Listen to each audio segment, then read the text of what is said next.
What would you do if you witnessed someone disrespecting a soldier who has dedicated their life to service? Today's story is a powerful lesson in respect, discipline, and consequences. Tell us in the comments, where are you watching from? Have you ever seen a tourist take things too far? We love hearing your thoughts. And don't forget to hit that subscribe button and turn on notifications, because tomorrow, at the same time, we're bringing you another shocking and unforgettable story. You won't want to miss this one. Tourist spits on Queen's Guard, then instantly regrets it. The midday sun beat down on Buckingham Palace, casting a golden glow over the cobblestone courtyard. Tourists crowded the area, cameras flashing as they jostled for the perfect shot of the Queen's Guard standing motionless at their posts. Among them was Ryan Mitchell, a 29-year-old American tourist from Texas. Unlike the others who whispered in admiration, Ryan was loud, obnoxious, and far too drunk for 11 a.m. "This is ridiculous," he slurred, attempting and failing to mimic a British accent. He held a half-empty whiskey flask, a souvenir from his morning pub crawl through London's historic taverns. The alcohol had stripped away whatever restraint he might have had, leaving him with a false sense of confidence and entitlement. As Ryan staggered forward, his bloodshot eyes locked onto Sergeant Logan Bennett, a 34-year-old Royal Guard, standing tall, still, and unwavering trust in his crisp red tunic and towering bearskin hat. The very sight of his rigid discipline seemed to irritate Ryan. He hated being ignored. "Hey, you," Ryan called out, waving his flask in the air. "You actually do anything, or just stand there looking pretty?"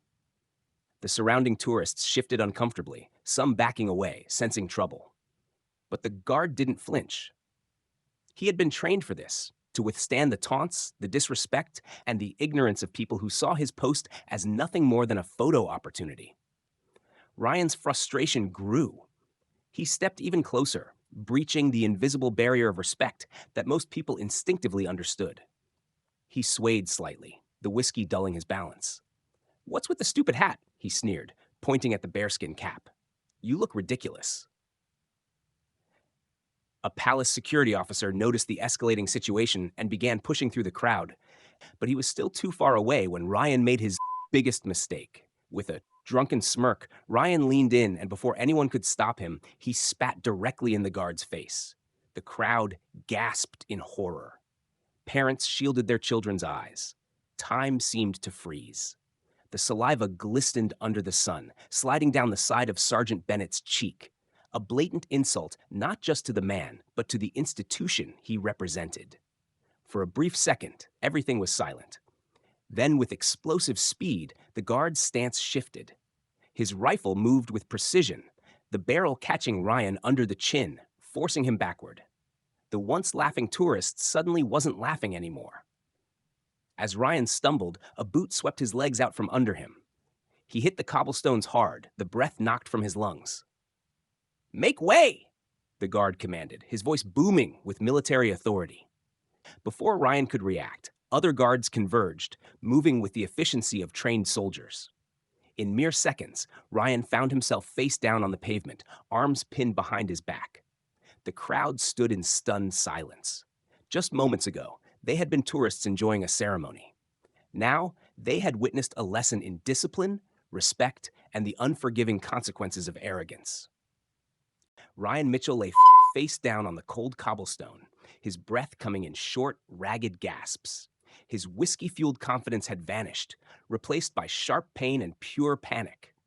The weight of a Royal Guard's knee pressed firmly between his shoulder blades, pinning him in place. Around him, the once bustling courtyard had fallen into an uneasy silence. "Stay where you are." The guard's voice rang out, sharp and authoritative. Ryan squirmed, trying to regain some sense of control, but the pressure on his back didn't budge. His heart pounded against his ribs. This wasn't how his trip to London was supposed to go. He was just messing around, just having fun.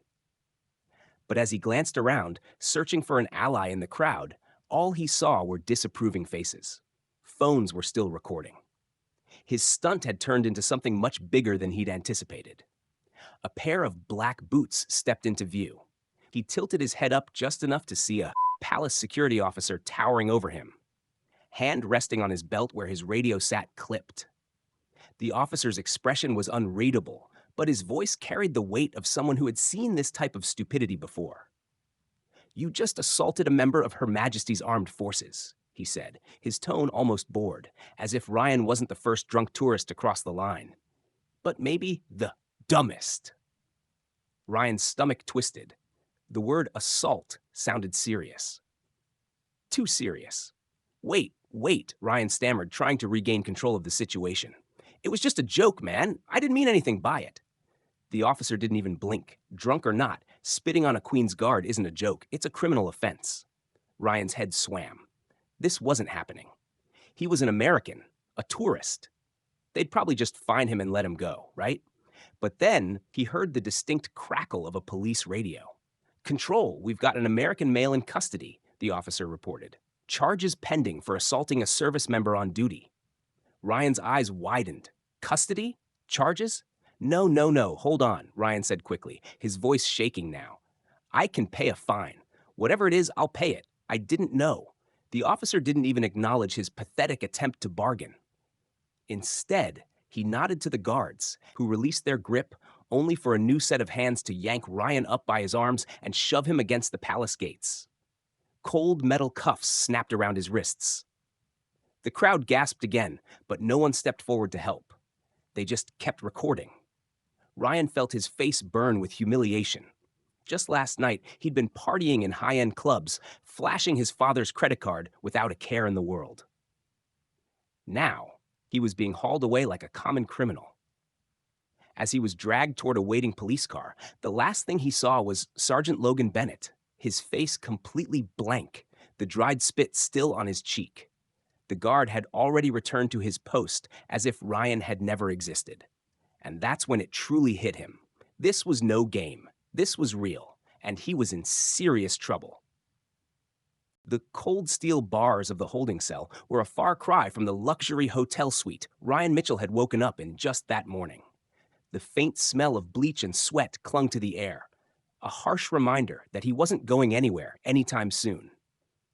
He sat on a hard bench, his head pounding from both the whiskey and the reality sinking in.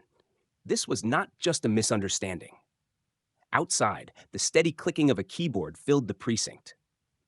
Detective Jessica Carter, a 42-year-old veteran of the Metropolitan Police, reviewed the incident report on her screen. The footage from Buckingham Palace had already gone viral, spreading across social media like wildfire. Millions of views in just hours. People weren't just angry, they were furious. She let out a slow breath and grabbed a folder before walking into the interrogation room. Ryan sat slouched in his chair, his once cocky demeanor replaced with nervous energy. His wrists were still sore from the handcuffs, his expensive shirt wrinkled from the night spent in a cell. She dropped the folder onto the table with a loud thud. "Mr. Mitchell," she said, her voice calm but firm, "do you understand the seriousness of your situation?" Ryan swallowed hard, forcing himself to sit up straight. He tried for a casual smirk, but it faltered almost immediately. "Look, Detective, this is all just a big mistake," he said, forcing a laugh that died in his throat. "I was drunk. I made a dumb decision. I'll pay a fine, and we can all move on, right?" Jessica didn't blink. Instead, she opened the folder and pulled out a printed screenshot of the viral video. In the paused frame, Ryan's face was mid-sneer, the spit clearly visible as it left his lips and landed on Sergeant Bennett's cheek. "This is you," she said, pushing the image across the table. Ryan's stomach twisted into knots. She pulled out another paper. "And this," she continued, her tone growing colder, "is the Serious Organized Crime and Police Act of 2005. Under this law, you didn't just commit public disorder, you assaulted a serving member of Her Majesty's Armed Forces while on duty. That makes this a criminal offense." Ryan's blood ran cold. "Wait," he stammered, his voice barely above a whisper. "You're saying This isn't just a slap on the wrist, Mr. Mitchell," Jessica interrupted. "You're looking at a possible prison sentence. And given the public outcry, I'd say the Crown Prosecution Service is very interested in making an example out of you." Ryan's breath hitched. He wasn't just a tourist in trouble anymore. He was an international headline. The walls felt like they were closing in. The doors to Westminster Magistrates Court loomed ahead as Ryan Mitchell stepped out of the police transport van, his wrists still marked from the handcuffs that had bound them for most of the night. The weight of the situation pressed down on him with every step. He had gone from a carefree American tourist to a criminal defendant facing a British judge in less than 24 hours. Inside, the air was thick with tension. Reporters lined the hallways, cameras flashing as he was led into courtroom 1. He kept his head down, but he could still hear the whispers, the murmurs of disgust. The American who spat on the Queen's guard. The disrespect. I hope they throw the book at him. At the front of the room, District Judge Eleanor Marsh adjusted her glasses as she looked over the stack of evidence before her. The video of the incident had already played in the courtroom, projected onto a massive screen for everyone to see. The moment Ryan Spitz struck Sergeant Logan Bennett's cheek had been replayed over and over, each time hammering in the gravity of what he had done. Standing just a few feet away, Sergeant Bennett stood stoic, silent, and unshaken. His uniform was flawless, his posture perfect. If he felt anything toward Ryan, he didn't show it. "Mr. Mitchell," the judge began, her voice cutting through the silence like a blade. "You came to our country as a guest. You enjoyed the hospitality, history, and traditions that we have preserved for centuries. And how did you repay that? By showing one of our servicemen the utmost level of disrespect." Ryan shifted uncomfortably, his throat dry. The prosecutor wasted no time tearing into him. This was not just a drunken mistake, she argued. This was an intentional act of contempt toward an officer upholding the dignity of one of our nation's most sacred institutions. Ryan's barrister, Edward Blackwood, tried his best to mitigate the damage. He painted Ryan as a privileged young man who had made a terrible lapse in judgment, one he deeply regretted. But the judge was unmoved. "The sentence must reflect the gravity of this offense," she said, finally delivering her ruling. 6 months imprisonment, suspended for 2 years. 500 hours of community service to be carried out at historical sites across London under the supervision of the royal household. His passport would be held. He wasn't going anywhere until every hour was served. As the gavel struck the desk, the realization hit him like a freight train. This wasn't over. His real punishment was just beginning. The cold morning air bit at Ryan Mitchell's face as he stepped onto the grounds of the Tower of London, a far cry from the five-star hotel he had originally booked for his trip. The stone walls loomed over him, their very presence a silent warning. This was not a place for jokes. Waiting for him was Bob Kingsley, a retired Royal Marine turned yeoman warder, dressed in the traditional blue and red uniform of the Beefeaters. His arms were crossed, his expression unreadable. "Mr. Mitchell," he said, his voice a slow, deliberate drawl, carrying the weight of someone who had seen it all. "You'll be spending the next few months working with me." He motioned toward a bucket of cleaning supplies and a thick kneeling pad. "First lesson, these stones don't clean themselves." Ryan's stomach twisted. He had assumed community service would mean picking up trash, maybe filing paperwork, not scrubbing centuries-old cobblestones on his hands and knees. With a resigned sigh, he grabbed the wire brush and knelt. The stones were rough beneath him, their history almost tangible. As he worked, Kingsley began to speak. "These stones," he said, tapping a boot against the pavement, "have seen the steps of kings, queens, and prisoners marching to their deaths. Every mark, every chip tells a story." He nodded toward a section near the Traitor's Gate. "You see that darker patch? That's where Anne Boleyn walked before she lost her head." Ryan's brush froze mid-scrub. Kingsley continued. "You thought a Queen's Guard was just a tourist attraction. That uniform you spit on? It's not for show. It represents hundreds of years of service, of sacrifice. You disrespected not just a soldier, but an entire tradition." Ryan swallowed, his mouth suddenly dry. For hours, he scrubbed in silence, his arms aching, his back screaming. Tourists strolled past, snapping photos of the very thing he had once mocked. Some even recognized him. By noon, his shirt clung to him with sweat, his fingers sore. But for the first time, he wasn't thinking about himself. He was thinking about the history beneath him, the people who had walked these paths before.